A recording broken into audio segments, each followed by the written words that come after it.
Well, hi everyone, welcome to today's blog as we continue this theme of looking at how Jesus used homes and buildings in his parables. And today we're going to look at a very short parable which appears both in Matthew's Gospel and in Luke's Gospel. I'll just read it to you. It's literally two or three lines. It says, from Matthew chapter 24, it says, "But know this, if the house owner knew in what watch of the night the thief was coming, he would be watchful and not allow his house to be broken into. Therefore be ready, because the Son of Man is coming at an hour you don't imagine."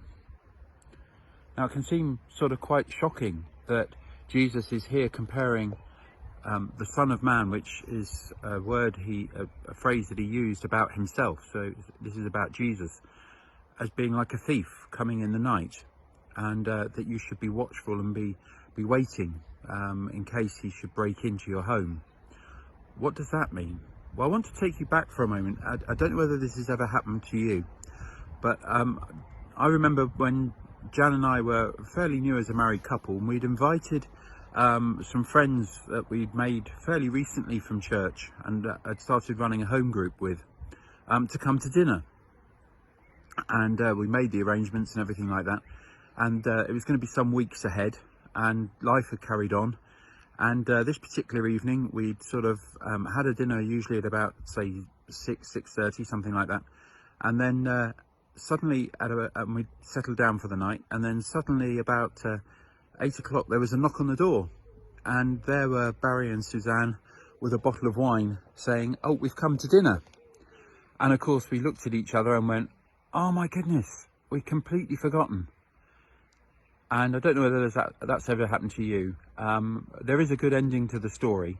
It happened to be one of the best evenings and dinner parties we'd ever had, because we all laughed.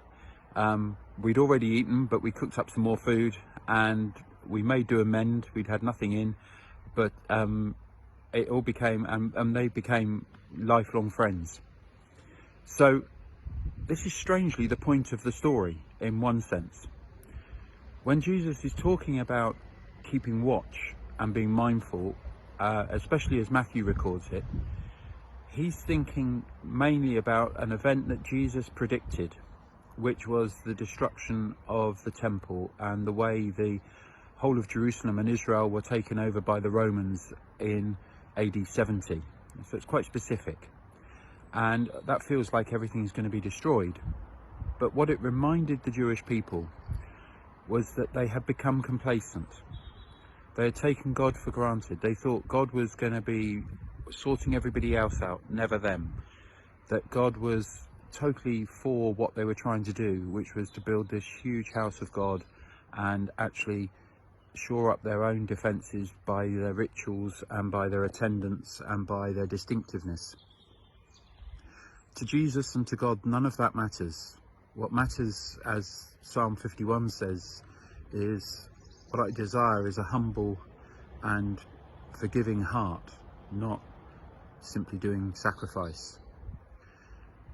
And in this, the Jewish people were reminded in a very painful way, but actually of what God's like, and indeed what they're called to be like.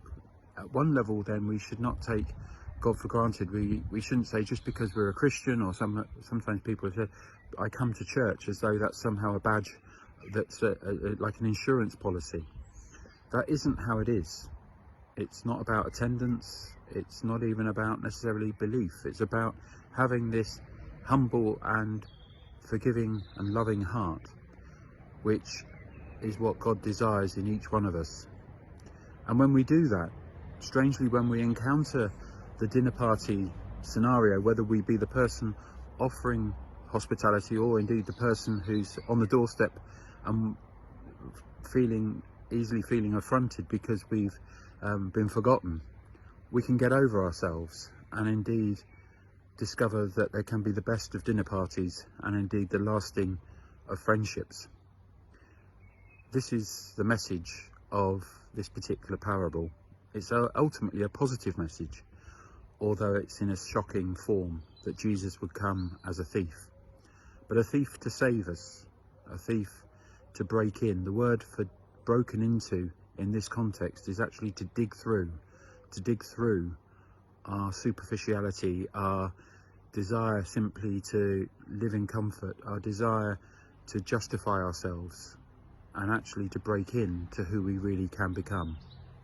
This is indeed part of the message of Jesus that was so painful for the Jewish people in the time of AD 70, but which we're all discovering as we emerge from this pandemic.